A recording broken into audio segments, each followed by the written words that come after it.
let's get out our calculators that you have, because we're going to continue our trig discussion today. So let's quickly review. We talked about three trig functions called sine, cosine, and tangent last time. And each of these were ratios of sides of a triangle. And we had two sayings to help us remember. What was one of the sayings that went over? SOHCAHTOA, right? It was SOHCAHTOA. I'm going to show you guys a couple videos that are great that are going to pound that into your head probably today. SOHCAHTOA was one saying. What was the other one we had? Anybody remember that one? This is the one I used. Good. Yeah, it was Oscar had a hold on Arthur. And these were all, I don't know what you call those poems that you write the letter of. Right? The first letter stood for the ratios of the sides. Okay? Sine was opposite over hypotenuse. That was the ratio of its side. Cosine was adjacent over hypotenuse. And tangent was opposite over adjacent. Now we'll talk about those sides of a triangle in just a second. This saying, what meant the same thing, it just didn't start with sine, cosine, and tangent. We just normally say sine comes first, cosine comes next, tangent comes first, because that's the order it is on your calculator. Okay? So whatever saying you want, you can use, okay? Or you can make up your own, I don't care. But that's how we're going to remember these. Because when we start going today, I'm going to say which trig function do we need to use, sine, cosine, or tangent, and you'll have to know which sides are associated with which. Okay? So it's opposite hypotenuse, adjacent. I don't know why I put two A's there. Adjacent hypotenuse, same with there. And opposite adjacent. Okay? These are our three trig functions that we're going to talk about. So in terms of a triangle, say I'm looking at this angle. Okay? And we'll call this X, Y, and Z. So if I'm looking at that red angle, which of those is the opposite side of that red angle? Y, right? Y is the opposite side. Okay. Which is the hypotenuse? It'd be X. Remember, how you tell is the hypotenuse is always opposite the 90-degree angle. Okay. That's the hypotenuse. So that means Z is the adjacent. The adjacent side is just the leg that touches the angle. The hypotenuse is also adjacent, but we call it the hypotenuse because it's the longest side and it's opposite the 90-degree angle. So the adjacent side is always the leg that touches the angle. Okay? But it differs if I'm talking about, say I'm talking about this angle. Okay? And let's say I have X, Y, Z. So now which side's the adjacent? Y is the adjacent, right? This is still the hypotenuse. The hypotenuse doesn't change, which means this would be the opposite. Okay, so it depends on which angle you're looking at, which is the opposite and the adjacent. Okay. So, now let's put it together with a problem. Oh, 1 second. Can you go back? Yep. Sorry. That's all right. Cosine B and tangent B. Okay. So, like I said, this is the first or second quiz question on the next quiz. I want all the trig functions. Let's just start with looking at angle B. Okay, so I'm looking at this angle right here, angle ABC. So I'm going to write the ratios of the sides. Okay, I'm going to write the ratio of the sides. Now sine is which two sides? Opposite over hypotenuse, right? So which is the side opposite angle B? 15. Good, so it'd be 15 over 17, because that's hypotenuse. Good, that's the side opposite the right triangle. Okay, so that's the ratio of that side. Now, how we solve these we'll come to in just a second, but right now I just want you to be able to write the ratio. Cosine B, cosine is which two sides? Good, adjacent over hypotenuse. So what's the adjacent side to B? 8, and the hypotenuse is? 17. Good. And tangent of B is the opposite over the adjacent, so we said the opposite was 15, the adjacent was 8. So those are the three trig ratios for angle B. Okay. Now why this is important, how we use our calculator to solve them, we'll come to in just a second, but we first just need to know how to identify the sides. So now let's move to angle C. So now I'm going to look at that angle. And I want the sine B, cosine B, or sorry, C. sine C, cosine C, and tangent C. Okay. So sine of C is opposite over hypotenuse, so what's that ratio going to be? 8, 17. Good, 8 over 17. It's 8 over 17. 8's the opposite side, 17's the hypotenuse. Cosine's the adjacent over the hypotenuse. Good, 15 over 17. And tangent is the opposite over adjacent, 8 over 15. Good. So those are all our trig ratios for B and C. Okay, sine, cosine, and tangent. Your calculator, and I want you to type in, now it depends on which type of calculator you have. Okay. And I'll show you on each type. Type in cosine of 89. Now if you have a graphing calculator like the TI-83, TI-84, TI-84 Silver or Plus, okay, you'll probably be able to type the cos button, the COS. It'll come up with a parenthesis, and then you can type 89 and enter. Okay, and you can just close the parentheses. Yep. And you should come up with, now not all of you will probably get this because we'll have to change the mode of your calculator, that decimal. Now, let's say you didn't have a graphing calculator, okay? Let's say you had a calculator like this one, okay? This one still has the trig functions on it, but instead I have to hit 89 and then cosine on this calculator. So if you don't have a calculator like that, you may have to hit 89 then cosine, okay? And I think, let's see here. This isn't correct, I'm sorry. You should get like 0.1745, so on. Okay? So your calculators have two different modes when we're talking about angles. They're called radians and degrees. We're only going to talk about degrees in this class. Who did not get that decimal? Because I need to come look at your calculator and change. Okay. And I'm going to say this is 15 feet. I want to know, what is this? Okay. So I give you a right triangle. Now, things we know about right triangles, we can use Pythagorean theorem, right? But I can't use Pythagorean theorem on this problem because, why? I only have one of the sides, right? You have to have at least two of them use Pythagorean theorem. I have one of the angles, okay? And I actually have this angle is 90 degrees. Could I find this angle if I wanted to? Yeah, because I know that three angles of a triangle are 180. Those two together add to 100, so that means that one's got to be 80. But the problem's not asking me for that. It's asking me for this side. Okay. So how we do this is we use our trig ratios. Okay.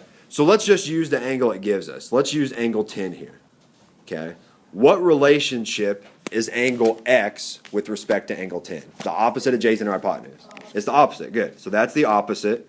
Okay. And what about what relationship is 15 with respect to angle 10? It's the adjacent. Okay. So which trig function uses opposite and adjacent? Sine, cosine, tangent. Tangent, right? Tan, on the calculator. Tangent does, right? Tangent uses opposite over adjacent. So that's how I determine which trig function I'm going to use here.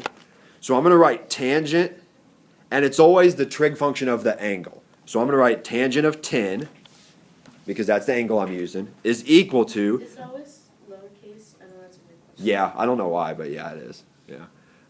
Tangent of 10 is equal to the opposite over the adjacent, right? Okay, tangent of 10 equals x over 15. I'm trying to solve for x in this problem.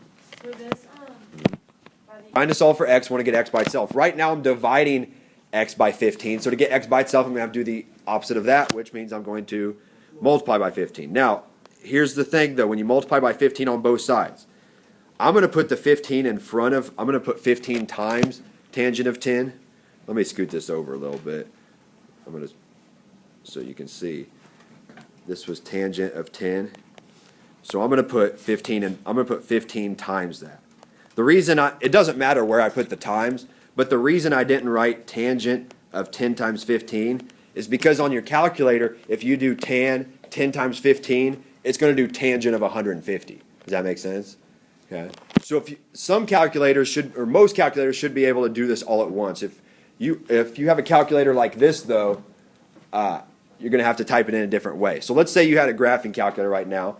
Type in 15 and then times tangent and then 10 and then hit enter. Okay. So you'll do, let's see, 15 times tangent of 10, and you should get about 2.6, right? That's feet. So we just solved that this x is about 2.6 feet, okay? Let's say you had a calculator like this. I'm going to have to do 5 times, and then I'm going to plug in 10 tangent equals, okay? Okay. Now, who didn't get that? What you're going to have to do is you're going to have to do the tangent of 10 first. So you're going to do 10 tan. So you get the tangent of 10 times 5. Or times 15, I mean. Yeah, so that's one way we can solve this triangle. Okay? Is we found x by just using a trig function. All right? All we have to do is find the missing variable. Yep. So let's go back. And let's say we wanted to solve this triangle a different way. The same exact problem, but let's use a different way to do it. Let's say we know this angle we said was, this angle here was how many degrees? It was 80, right? Because they all three have to add to 180. Let's say we're going to look at this angle. And let's solve for x just using a different trig function. We know it's 2.6. We should still get 2.6. But let's solve for x using a different trig function. What relationship is 15 to 80? Opposite. Good. And x is adjacent, right? Opposite and adjacent, okay? So let's write this trig function out. Again, it's tangent because I have opposite and adjacent, but this time it's going to be tangent of 80 equals the opposite over the adjacent, right? Everybody agree with that? I'm now looking at the different, I'm solving the same problem. I know the answer I should get is going to be 2.6, okay?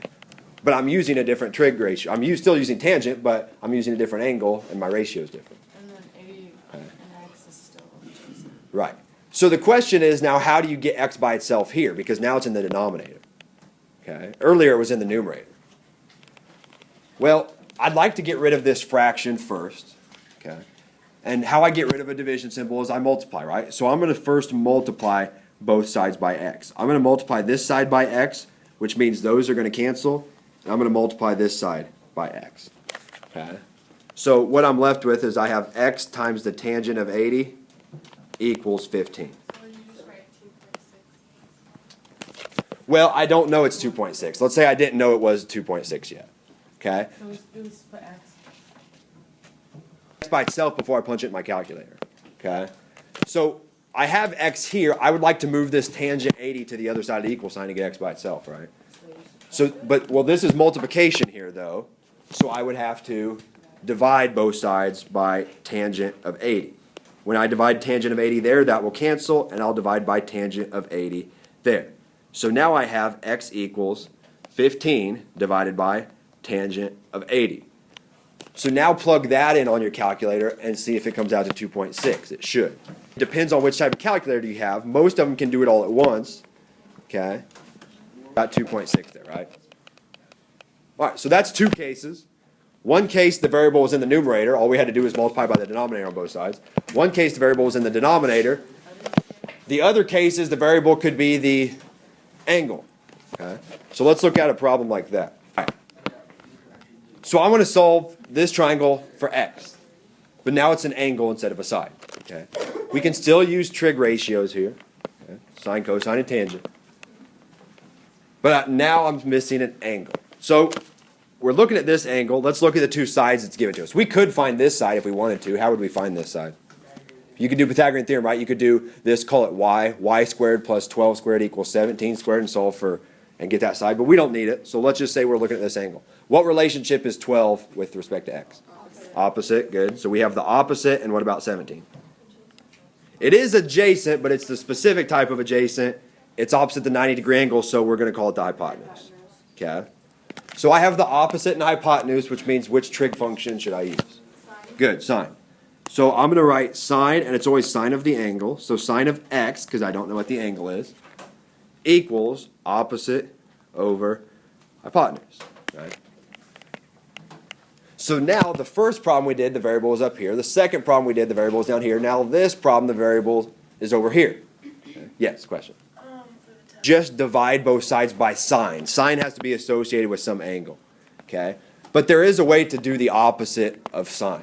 If you look on your calculator above the sign button, right above the sign button, in either red, yellow, white, blue, it depends on the calculator, there should be like a sign to the -1 power. Everybody see that on your calculator? Yeah. Okay. That's called the sine inverse. And then there's a cosine inverse, a tangent inverse. Those buttons undo a sine function. Okay. So if you look on your calculator, that sine inverse, okay, that's what undoes a sine function. And how you get to it, like in this calculator, it's blue, so I would have to hit the blue button, and then sine. On some of your calculators might be, most of them I think it's blue, so you would hit second, because that's the blue button, and then the sine inverse. If it's yellow, you hit your yellow sine second, and then inverse. Now how you use that is you're going to take the sine inverse of both sides.